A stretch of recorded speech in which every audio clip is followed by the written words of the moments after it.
Hello out there in YouTube land. Welcome back.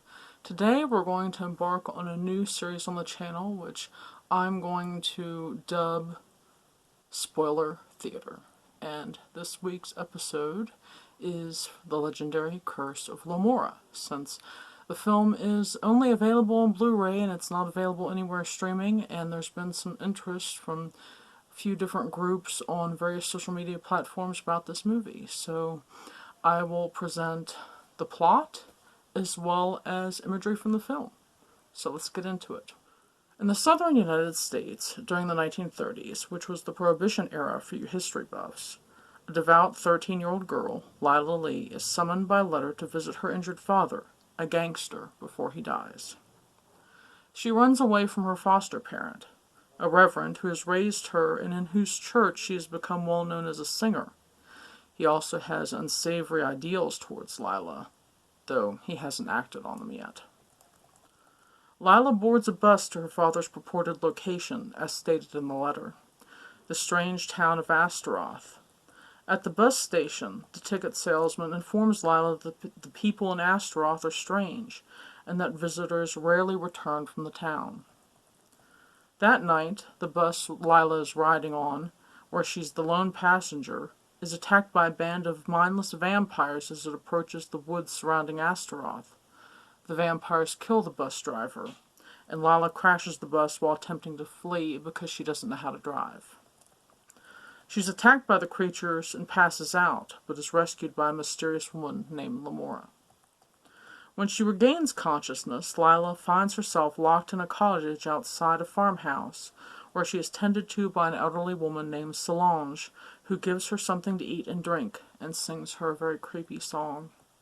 Lila attacks Solange and escapes the cottage, fleeing to the farmhouse, hiding underneath of it in the crawl space.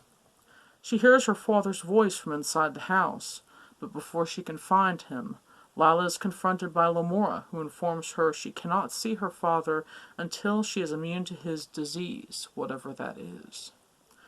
Lila finds that Lemora boards numerous other children in her home, all of whom, like Lemora, are pallid and sickly in appearance. They also feature something else, something Lila doesn't have: long, sharp, black fingernails. It becomes evident that Lemora highly covets Lila, bathing her and attempting to soothe her, which is creepy in its own right.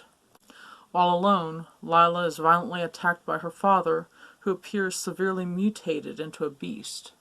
He attacks Solange, killing her, before Lemora chases him away with a torch. Lemora explains that some of the townspeople of Astaroth have become sick, and vaguely refers to an impending ceremony in which Lila will participate.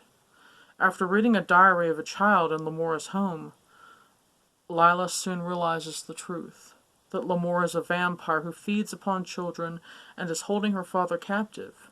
She is also the unofficial queen of the Astaroth vampires and plans to turn Lila into one as well.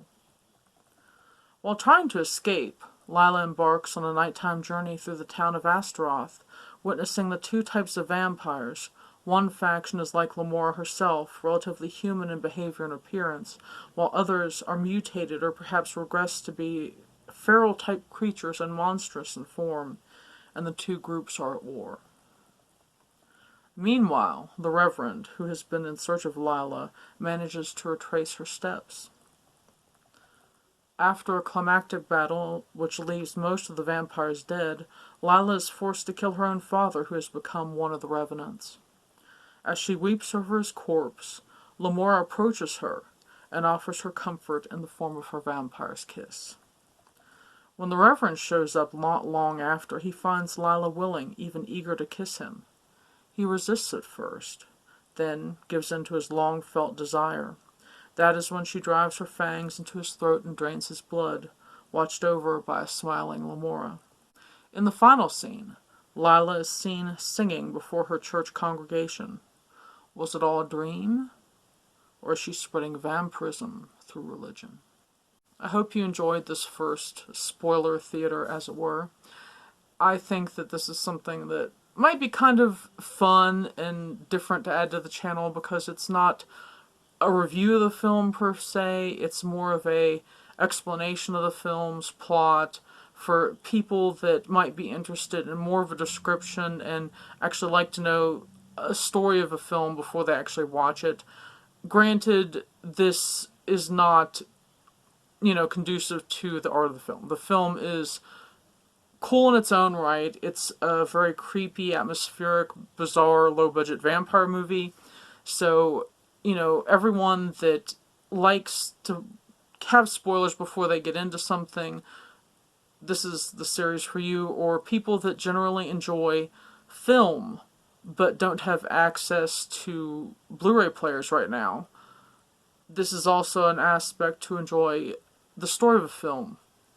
So let me know down below if there's any other movies that you'd like to be featured on Spoiler Theater.